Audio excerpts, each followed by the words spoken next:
We've just started recording now. So welcome to the Aotearoa Wellbeing Commitment. The session is facilitated by Brendon Lane from the Public Service Association. I'll pass over to you, Brendon. Thank you very much. Oh, well, thank you, Tan, and kia ora tātou, everyone. It's a real pleasure to be here and introduce the idea of the Aotearoa Wellbeing Commitment. So what I thought we'd do today is I'll just bash through a nice PowerPoint I put together for you. And then really I'm much more interested in having a bit more of a discussion about what it might look like for your sector as much as it looks like for mine, and how what we might do to progress this idea.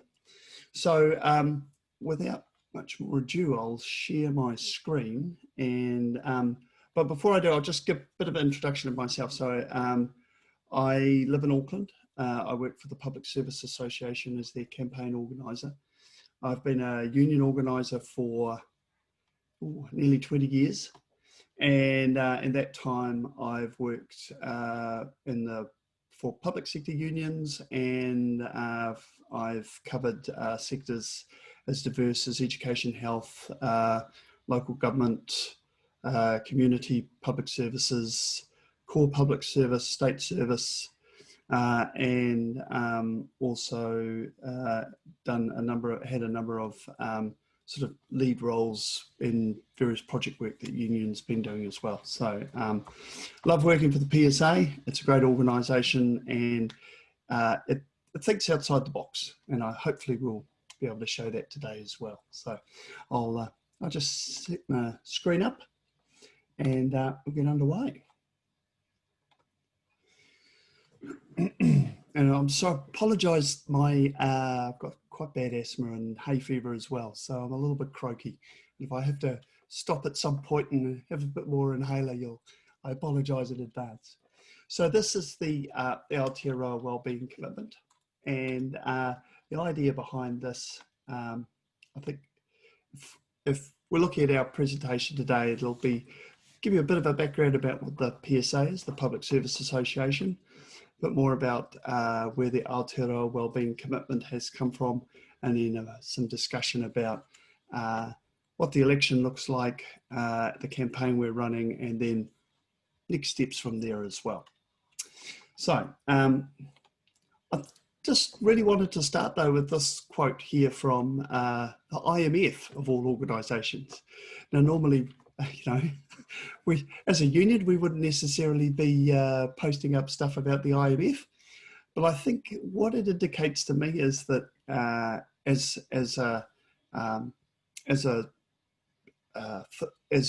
we are trying to grapple with how we come out of COVID-19, or as some countries are still grappling with COVID-19, and the rebuild, I think this quote to me sort of says a whole lot of things that we would argue we're not necessarily hearing from our politicians at the moment. Firstly, that we've got to look at things across both the physical and digital space. We've got to look at how we protect and support people through this time, but also how we deal with some of the inequalities that have plagued our country and our broader socio-economic system for many years now. And I think this, to me, this quote epitomizes the thinking that we need to do. We need to look at the whole of system. We need to actually say that it needs to be broader than just an economic or just a social. It needs to combine them all together. And we think that the word well-being, sorry, wrong side, well-being is a key element of that. So as we know, in this country, we've had 30 years of neoliberalism, and that's resulted in some big issues that we've got to deal with. And I'll just bang through these pretty quickly because I think, to be quite honest, we're quite familiar with these, which is, but the question is how to grapple with them. And so this came out earlier in the year about how this is just the infrastructure investment that's required over the next 10 years to replace hospitals and health buildings in New Zealand. We've got some of the least affordable housing in the developed world, where it's taking nearly 9.5 times the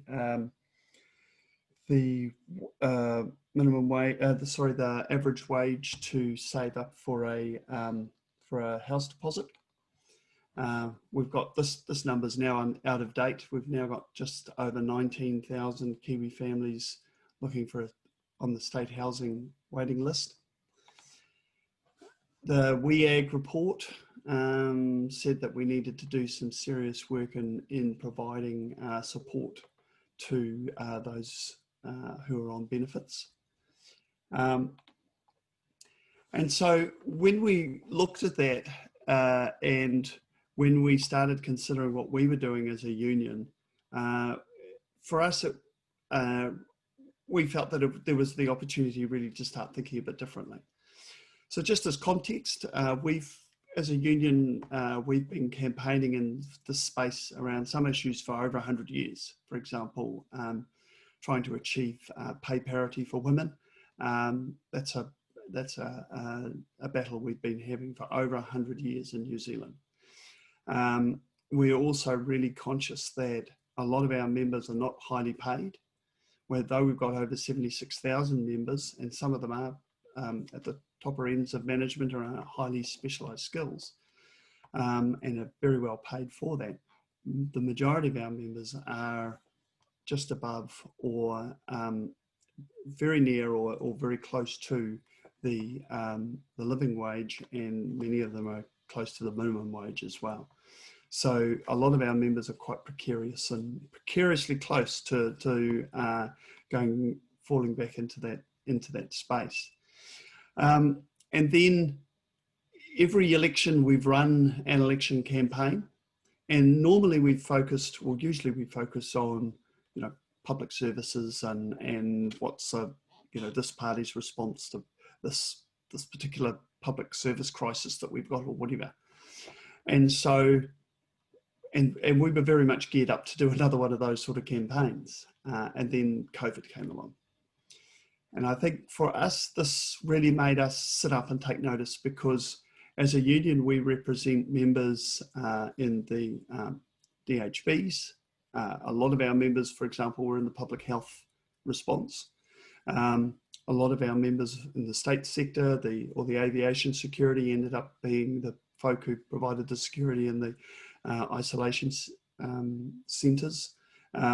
We've got the core public service, the health department, Ministry of Health, all those people who were doing all the pandemic planning, and MB who were doing all the additional resources that went out to support businesses, Ministry of Education that went out and did got all the school resources out to kids so they could keep learning during the lockdown. And then we come across to the local government and all of their work that they were doing in the civil defence area, and also making sure that the water kept flowing and the roads kept getting supported and all the rest of it. And then the community public services, which is our last sort of sector that we cover, and those are the folk that go in, and the NGO sector, the people that go in and look after old, disabled, and unwell folk in their homes, and make sure that they can be supported to live fulfilled and meaningful lives in their home environment. So all of those people got lumped in under something called the essential workers. And for us, that really brought home how interconnected everything is. Well, we knew this anyway, but how interconnected it is, but also how siloed it is. And so we had to, as an organisation, have a lot of discussions with core public service, all these different groups, about how do we join everything up so that we can give us a stronger response as possible, and beat COVID, get rid of it, but also support people as we go through that. So as we as we sort of started to come out of that, we started to look at our election campaign, and we realised that really the standard the standard campaign wasn't going to work, wasn't going to resonate with people, and it wasn't really going to challenge politicians to do anything different. Because for what really concerned us was that as we came out of COVID, we heard more and more about how we were going to rebuild. And we never heard how we were going to rebuild better. We always heard how we were going to rebuild. And for us, that set off alarm bells, because as I touched on before, there's already a whole lot of inequalities and people missing out on basic services, and the system geared to a certain way to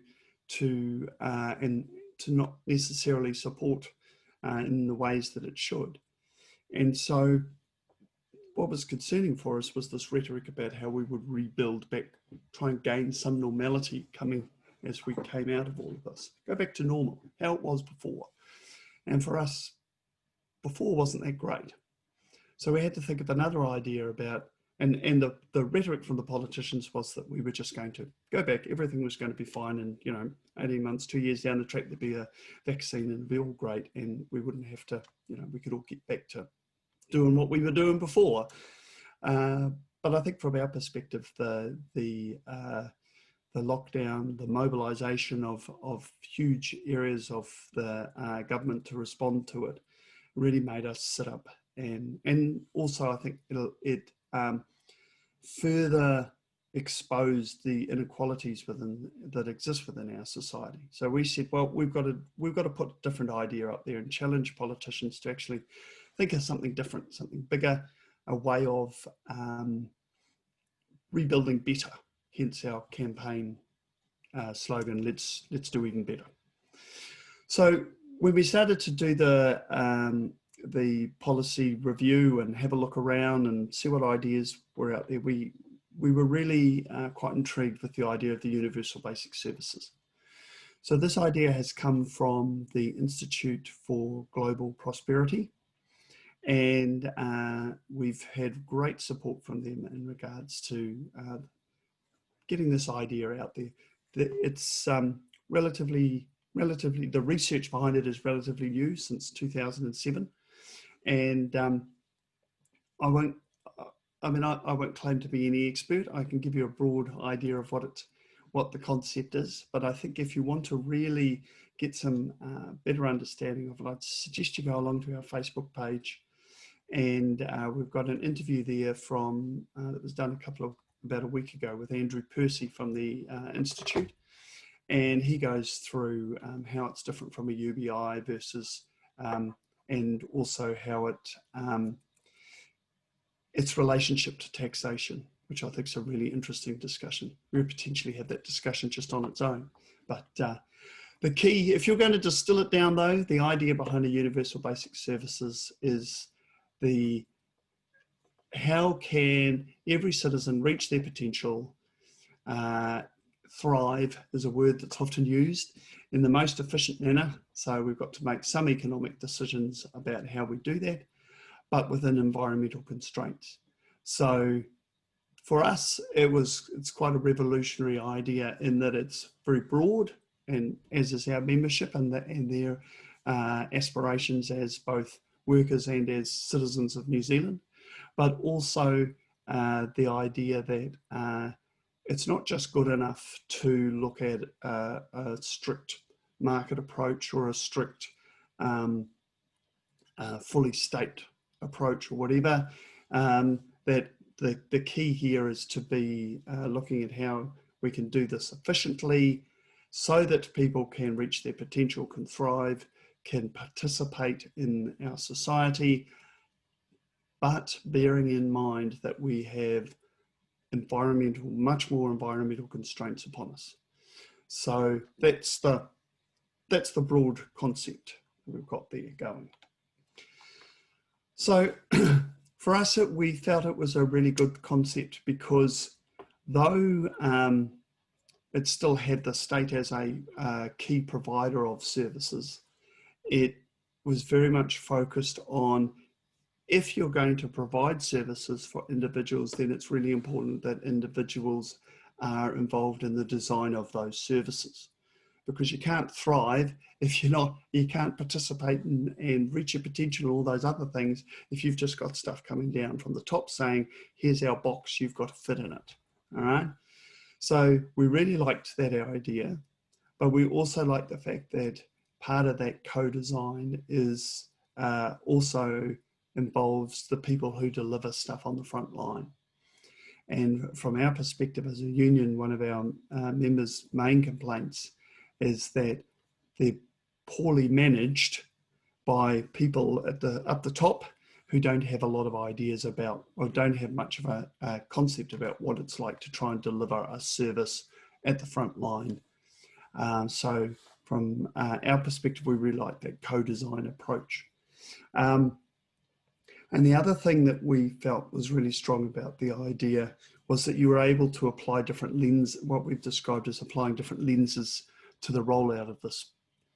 And so we see it as an opportunity for whichever government picks this up to deal with a whole lot of inequalities and crises that we've got to deal with at the same time, so that we can both provide what we talked about in the last slide, but also deal with a whole lot of issues that we've got, underlying issues. And for example, gender inequality, climate change, poverty in itself, all those things, we can start to apply lenses to those in a way that allows us to hopefully deal with a whole lot of issues as we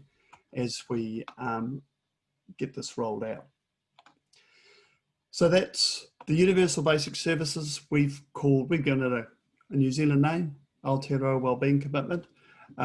We chose Wellbeing because the government was busy going on about wellbeing in its budget. We didn't, so we thought, well, we'll try and steal some of that language, be unashamed about that.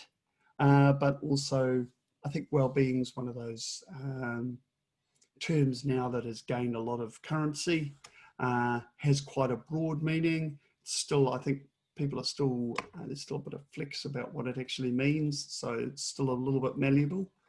But we think for the Aotearoa Wellbeing Commitment, it's a good summary of the Universal Basic Services. So for us, it covers 6 core areas. Now, in some jurisdictions, like in the UK, and that they broaden it out a little bit wider, but we've sort of focused on 6 partly because there's a lot of work that needs to be done in some of these areas anyway, but also what we're trying to achieve here is broader and deeper public services. And so we've got some core services, stuff that people will go, oh yeah, that's core public service, and some stuff that we were going to say, actually, we need to think wider than this. So you'll see there, we've got the bus, public transport's one of them. We need to think wider in public transport. Public transport needs to be, if people are going to properly participate in their society, they need to be able to get around and travel to their work, travel to their medical appointments, and have a good, strong public transport system to do it. So we've got the next one is internet, and that's another area where we think actually it's time the government stepped in and started to provide support for New Zealanders to actually connect to the internet, because the internet now is so pervasive and so necessary that for people who cannot access the internet, they are now actually seriously excluded from participating in our society. So to overcome that inequality, it needs someone to step in and deal with that. And we think that that's why it should become a core public service. We've got education there with the girl with the backpack. We've got income support, we've got housing, and we've got healthcare. So all of those areas, those are long established in New Zealand. I mean, for in the United States, this would be quite a radical, even more radical idea. But in New Zealand, obviously, you know, we've got strong public services in there. And also we know where the gaps are. So there's plenty of research in these areas as well. So what we've done is said, look, in some areas, there's not a lot to do. Well, yeah, not a lot. There's comparatively not a lot to do because we've got lots of information, we've got lots of systems. We just need to get down and do it. We need to set some standards about what it is that the government's expectation is in this space around the criteria set by the Universal Basic Services, start designing some stuff. And as part of our campaign, we've put some first steps. We've suggested some first steps. So, for example, with the education side of it, we said, well, look, you know, we're really well established, you know, pretty well established in the primary and secondary education, but there needs to be a lot more investment in making sure that kids get early childhood education. And it's good to set quality early childhood education. It's good to see, for example, that a number of political parties have committed to dealing with the pay gap between private and public provided ECE. So that's going to make a huge difference. So that sort of gives you a sense of the key areas. So the Universal Basic Services was a key platform of the Labour Party in their last election. And it included public transport and internet access. It also went a bit wider in a number of sort of smaller areas that, but I think for us, it was very much about what are the big six, what's going to consolidate what we've already got, but also expand out into new areas. So the ask for our campaign is pretty simple. We're calling for the public to vote for politicians who support the Aotearoa Wellbeing commitment. But we're also looking to find allies who will work with us to achieve the AWC. I think this is something that's a little bit different for us as a union, is saying, well, look, if you can come on board with the kaupapa, then we're keen to work with you on it. So we've already got First Union, for example, has come on board. We're having discussions with Auckland Action Against Poverty. Greenpeace has shown some interest.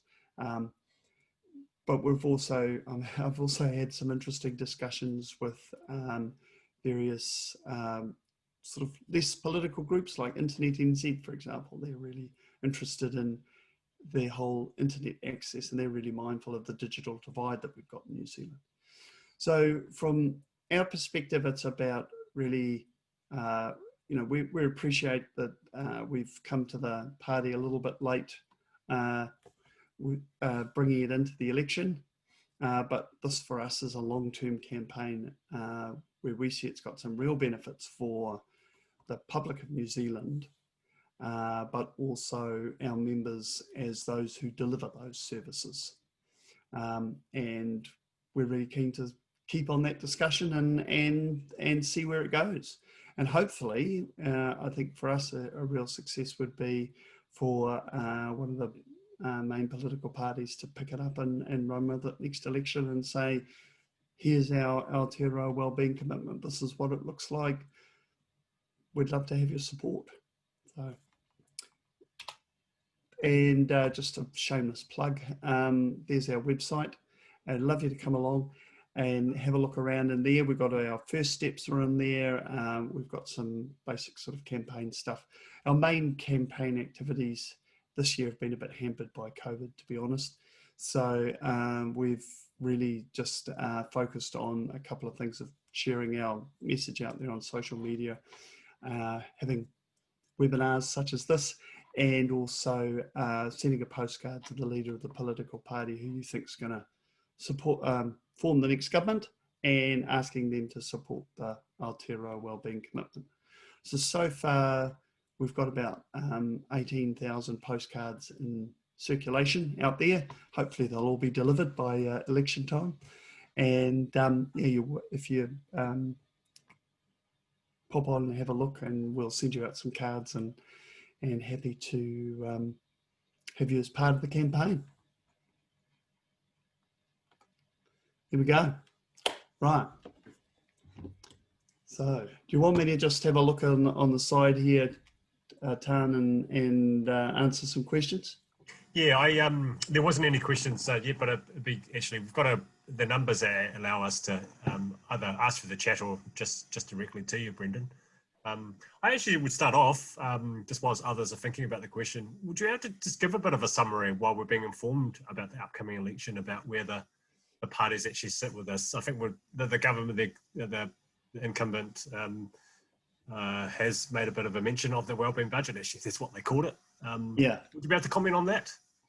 Well, I think so one of the pieces of information we provide to folk is we've got a scorecard up there, and we've gone through the first what we've described as our first steps of implementing the policy, and we've said have a look at that, and we've rated the parties' policies off that. And at the moment, the Greens are the party that's got the most aligned policies. Labor comes after that, but then it falls away quite considerably. And I think that's partly that's due to quite weak climate change and environmental policies on some of the other parties. Partly it's because there's an insistence that the private sector will always do something better than the public. And also that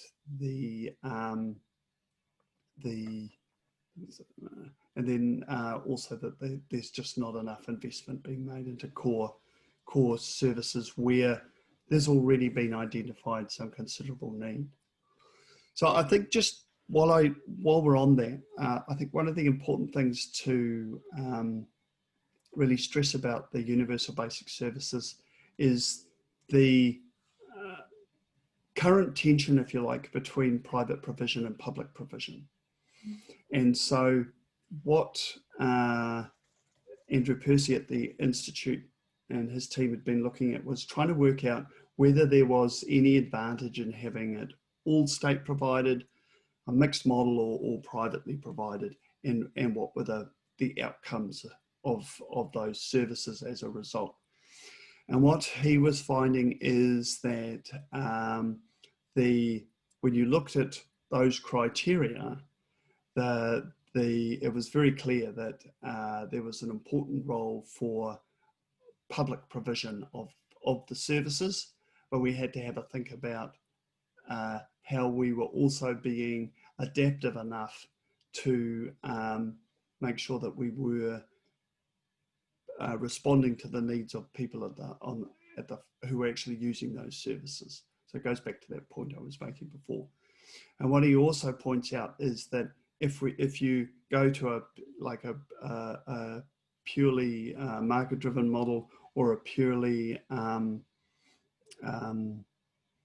or a mixed, too much of a mixed model, then those services, the requirements for those services inevitably fall back on the individual, and they then have to find providers of those services, use their own money to provide them, and not necessarily get anything that was superior than what they would have got if the public had been providing it, if it had been fully publicly provided, and they were still having to pay for it. So his analysis was that for public services, that because of the nature of how and the importance of the key elements of this idea, the universal basic services, it really was the best provider of these services was primarily the state. So that's why there was the universal and public element to it. Brendon, just a very valuable perspective there offered by Ross. Given a very diverse background, 30 years there in public sector, now as a professional director in the private sector. So if you just to almost add a different perspective to what you've described. Yeah, So one of my roles at the PSA was Thank you, Ross. yeah, no, that's absolutely, Ross. And I think this is what if we were just promoting what is already there, then I think your comments would be absolutely agree with your comments, because there is a inability of often of government departments to work across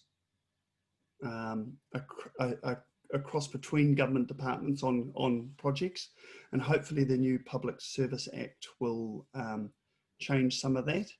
But I agree there needs to be a fundamental change in how we work within those organisations, how we look to drive those services from the perspective of the user rather than what the government what the government sort of contracts, if you like, certain services to be delivered, or how the government contracts within its own government departments how services should be delivered. So absolutely think that if we were to keep as we are now, then yes, that would be a real issue. I think what we're proposing here is not only a broader view of public services, but also how we make sure that the services are user and frontline. The user and frontline staff can engage in how those services are delivered in the best way. So, Ross, if you wouldn't mind, that social housing aspect is, to me, is really fundamental when we talk about this access. Everyone needs a roof over their heads, don't they? And you've worked with the charitable trust. Would you mind just sharing a little bit about some of the challenges there that that you're facing, and how you're mentioning the cross-sector engagement there would have to facilitate that? Yeah, look, the answer here is it's relatively new, so I'm not really qualified to be able to give you an adequate answer to that question. This is a charitable robust trust around St Peter's Anglican Church in Willis Street in Wellington, so it's the church that I'm part of. We have a fund. We're working actively at the moment with a private sector developer, and also seeking to engage with the Wellington City Council in terms of the transformation of certain buildings in Willis Street into more social housing. So that's the interest there. But the question, for example, I mean, I know from other involvements that I've had, is that at that level of engagement, central government is missing. They simply don't have the resource or the capacity to put time or effort into projects of this size. But I'll give you, I mean, a different example. I'm in the board of a health sector IT company based in Auckland.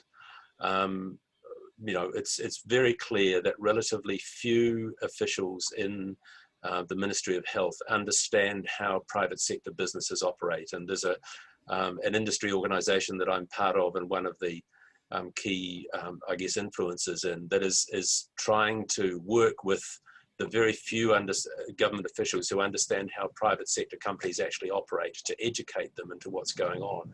We have significant problems in the primary healthcare sector at the moment, partly due to a lack of funding for that sector from the government, and a lack of understanding on the part of both government officials and indeed politicians across the board.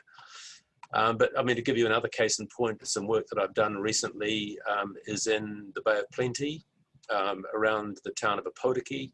I've been a key leader of a Wellington-based team that has been supporting the Aotearoa District Council with work that is finally coming to fruition to extend the harbour, or to create a harbour at Aotearoa, and working on a massive marine farm. So the outcome is going to be several hundred jobs created in Aotearoa. in terms of seafood processing and other facilities, and also light marine industry in Aotearoa. But it took the team at the Aotearoa District Council and the team that I was part of in Wellington, literally 15 years to convince government officials to actually put some funding by way of this opportunity. And some of the people who are involved in the social enterprise sector that I've been working with over that period have been instrumental in leading this process. It's been a massive success in terms of what we might call social entrepreneurship.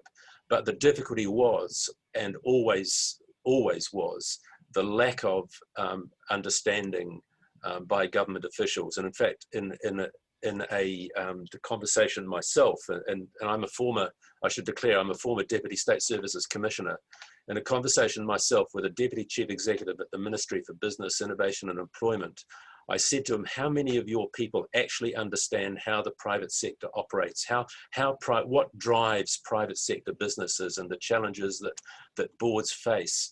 And this person said to me, this was a couple of years ago, he said to me, very few of us. Mm. So that's the challenge. That's why my point here is that it's going to take cross-sector engagement. There was a point I made, I think, in a comment yesterday at the opening session that Louise led and spoke at. So I made the same comment in the chat session there. We have a significant issue in New Zealand because we don't, the government sector does not understand necessarily how the private or social enterprise or community sectors operate. There's been a huge amount of good work being done by the likes of Akina Foundation, and I applaud that, but there's just so much more that needs to be done. Mm. Mm. And I think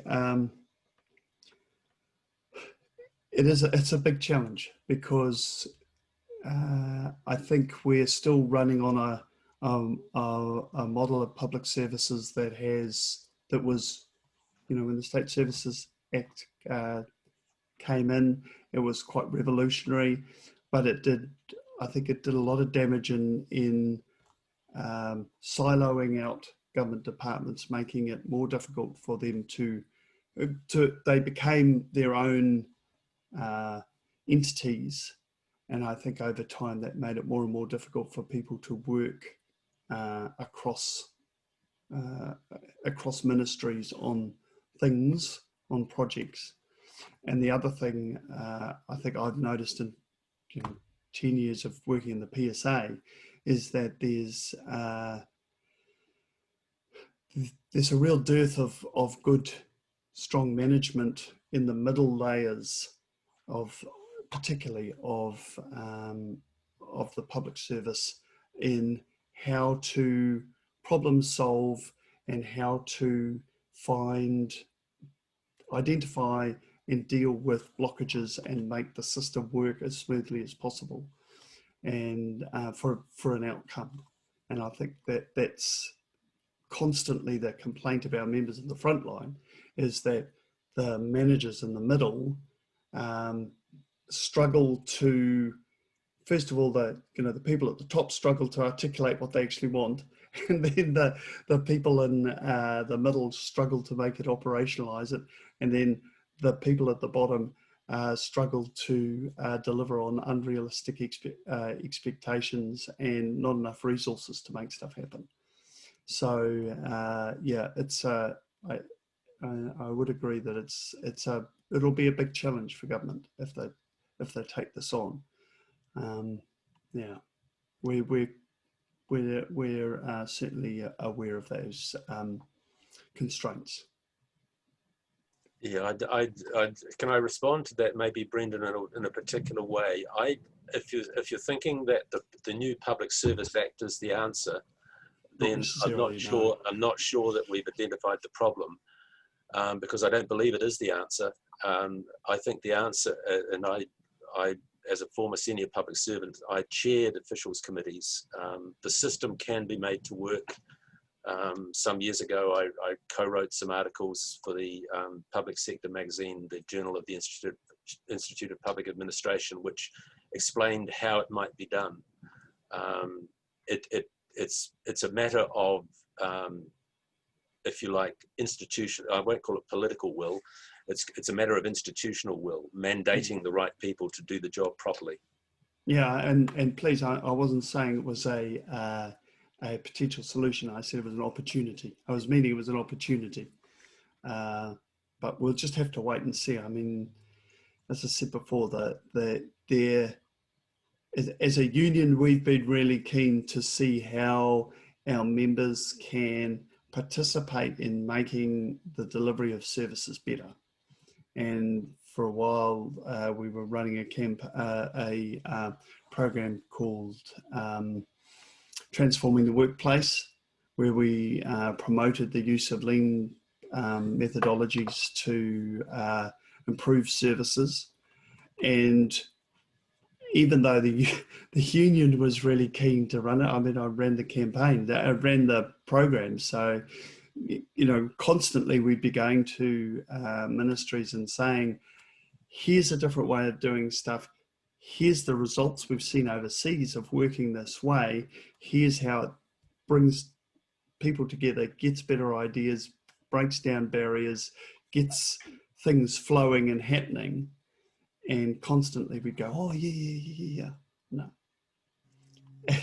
Or we'll parcel it off just over here and you know, oh, look at that. They did very well. Oh, we haven't got any budget. Oh, well, that's the end of that. So despite the fact, I'll give you an example of that. We worked with the Ministry of Justice, and we identified that they had a real problem with the amount of time it was, the amount of people that were requiring bail, and the amount of time it was taking, because it was taking so long. They were down in the cells too long. That was causing more tension in a cramped cell area, and that was causing more assaults on the officers down in the area. And we managed to make all these changes, and quite remarkably simple changes that resulted in the person getting the bail document almost, you know, within 5 minutes, bang, in their hand, they could be off out of the system. And I think we made a 70% saving in time from memory. And as a methodology, everybody involved with that was like, yeah, that's great. You know, I felt really empowered about having solved this problem. The poor punter that was getting their bail was happier, but that's as far as it went, because there wasn't the ability of management or the ability of management to think slightly outside of the box and go, well, actually, let's try this a bit wider, and let's see if this can make this way of working can make some real change.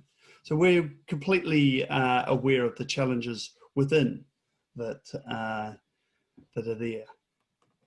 Brendon, just this is part of the not so much a solution, but a way of looking at this. In a way, it refers to Bruce's question: is what are the types of models that could contribute towards the solution? So, I mean, social enterprise is in a way like a model. If you could just pick up that question and respond to that, because I think that's a good thing, a good topic there to explore. You know, I think from our perspective, because of the breadth of our membership and that a lot of them are in NGOs, but also in the state sector and in the public sector, we've got a sense as an organisation about what works and what doesn't work in regards to the provision of services. And I think for us, the whole social entrepreneurship and social enterprises, the ideas are there, but often I think for our members particularly, the frustration comes from the amount of reporting that's required, and the fact that often the programs that are put in place are only there for 3 years or on a triennial funding cycle. And so it becomes very much a case of people spending more time on the administration than necessarily on looking about how they can further improve the service that they're delivering. So we'd be keen, I think, to have that, have a lot more certainty about how how people could gain a regular funding source from the government, but also that it's not seen as just a way of providing services cheaper, because we've got real issues now where, for example, social workers who work for NGOs in the mental health and addictions area and that within that are our members are paid 20-30% less for doing exactly the same job as those social workers who are working in the public sector, in the DHBs and for the Tamaki Oranga or organisations such as that.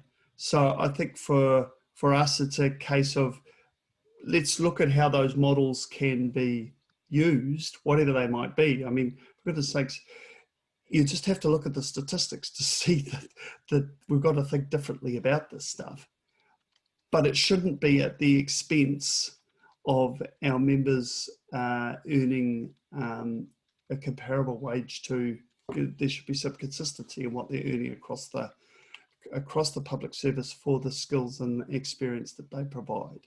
And I think that's the frustration that we've seen time and time again, is that yes, there's some innovative models out there about how we might provide services, but often they're at the expense of our members and their ability to earn a comparable wage compared to what their public sector colleagues are earning. And that's not the fault of the organisation that's trying to provide the service. That's the fault of the model itself that is geared towards driving down seeing that wage costs as one way of making savings. We've got about 5 or so minutes remaining. It's a very good discussion being created here from different perspectives. I just wanted to give others the opportunity. Alison's made a really good comment there and for the chat. And we've got someone else that's just joined as well, whether you wanted to contribute something additional in the time that we've got.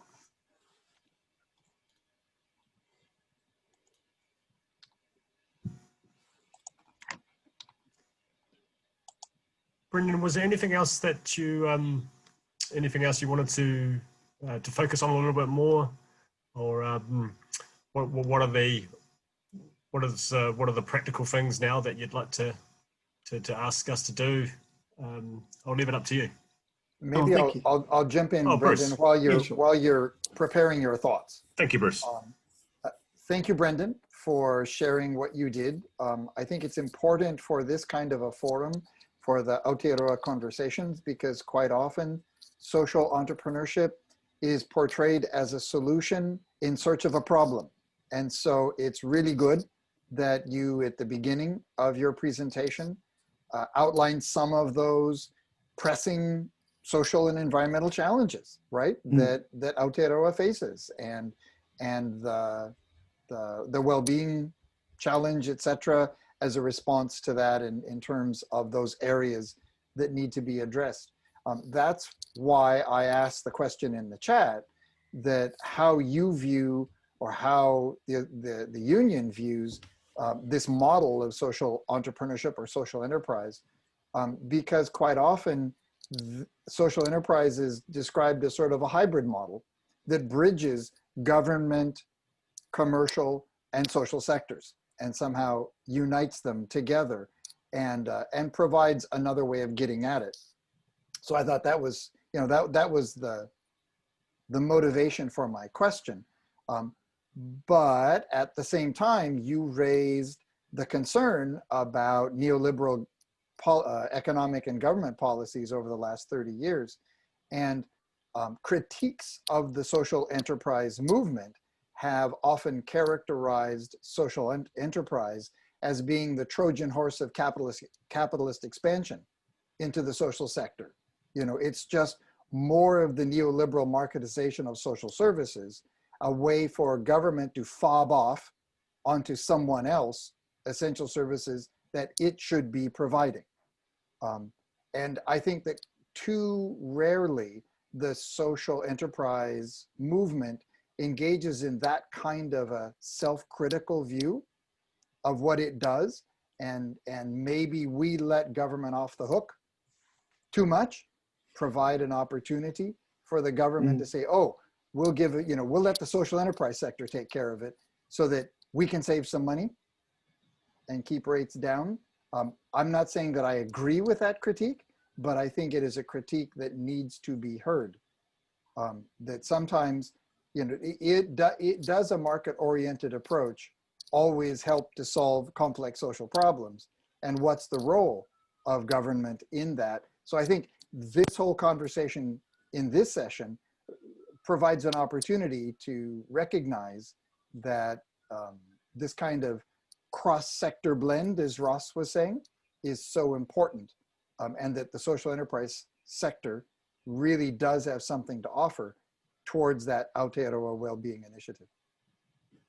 Well, that's why we're here, to be quite honest, because you know, whilst we're primarily, you know, overwhelmingly a public sector union, we've also got a whole lot of members, in, as I said before, in the NGO sector who are very passionate about what they do a great job, but are constantly hampered by the funding and administrative constraints that the government places on those organisations to be able to do their job. And I think nothing showed that more for us, I think, during the lockdown. It was the debate, the amount of time and effort that our members had to take to get the same level of PPE that their public service, their public health colleagues got. So the NGO sector, a lot of time and debate. Probably, if I was looking at it, you know, time-wise, probably about 50% of our time was spent during lockdown trying to get our members a consistent level of PPE for a consistent risk profile across the health sector, whether it was provided by the public or provided by NGOs. And I think that's a challenge that we have to try, that consistency. I think if that consistency was achieved, then there would be far less reluctance from I think our members to work across, but also for I think it would be very beneficial for the NGO sector as well, because it would allow us to hopefully push back in a consistent way about how the government has continually used the sector as a way of saving money rather than providing better services in a way that's closer to the people who actually need them. Thanks very much, Brendon. We've just about time. Just wonder if you wanted to leave any your lasting thought there to keep in contact with people, or how they could access a little more on your campaign in addition to what you've provided. That side, let's do even better. .nz, come along, have a chat, have a look at what we've got. Feel free to put yourself down to send some postcards in, all that sort of stuff. And look, I just really appreciate the opportunity to have a chat with everybody. You know, just it would be great to continue that discussion in other forums. So by all means, you know, reach out. Let's have some more discussions about this and see how we can, you know, do even better. Thank you very much, Brendon, and thank you everyone for attending. Please just check out the program if you don't have it. We're running these sessions all throughout this week. at 10 o'clock, 1 o'clock, and 3 p.m.